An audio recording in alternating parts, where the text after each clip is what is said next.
আসসালামু আলাইকুম গাইস। আজকে আমি আপনাদের মাঝে নিয়ে আসলাম নতুন করে একটা টেকনিক্যাল ভিডিও, যার মাধ্যমে আমি আপনাদেরকে দেখাবো কিভাবে কাতারের ভিসা স্ট্যাটাস আপনি চেক করবেন, ভিসা আপনারা কোন পর্যায়ে আছে। তো চলুন আমি আপনাদেরকে দেখাই। প্রথমত এর জন্য আপনি যে কোনো একটা ব্রাউজার ওপেন করে নেবেন। ব্রাউজার আমি ওপেরা ওপেন করে নিলাম।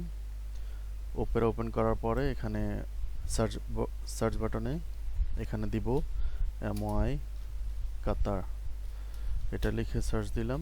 তো প্রথম যে ওয়েবসাইটটা আসছে হোম এমওয়াই কাতার, তো এটাতে ক্লিক করলাম। ক্লিক করার পরে যেই ইন্টারফেস আসবে এটার মধ্যে ইনকোয়ারিতে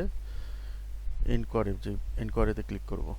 ইনকোয়ারিতে ক্লিক করার পরে সেকেন্ড অপশন ভিসা সার্ভিস, এটাতে ক্লিক করার পরে এখানে দেখবেন যে ভিসা ইনকোয়ারি অ্যান্ড প্রিন্ট, এটাতে ক্লিক করে যে ইন্টারফেস আসবে এখানে আগে একটা অন্যরকম, এই ওয়েবসাইটটা আগে অন্যরকম দেখাইতো, এখন নতুন করে এটা আপডেট হয়েছে, যার কারণে অনেকেই এটার অপশন সম্পর্কে জানেন না।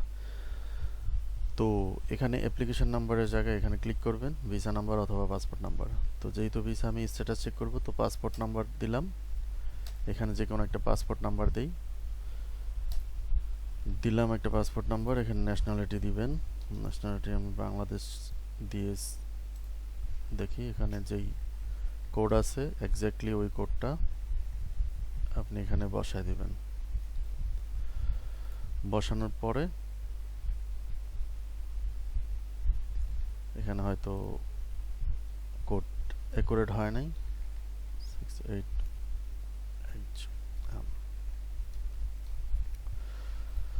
এখান থেকে সার্চ করার পরে আপনার ভিসা ডিটেলস আসবে, যদি আপনার ভিসা এটা হয়ে থাকে। এটা এখানে ভিসা ডিটেলস আছে অলরেডি, ঠিক আছে। আশা করি আপনারা এইভাবেই এটা চেক করতে পারবেন। ধন্যবাদ সবাইকে, ভালো থাকবেন। আবারও আসবো আপনাদের মাঝে নতুন কোনো অনলাইন টিপস নিয়ে।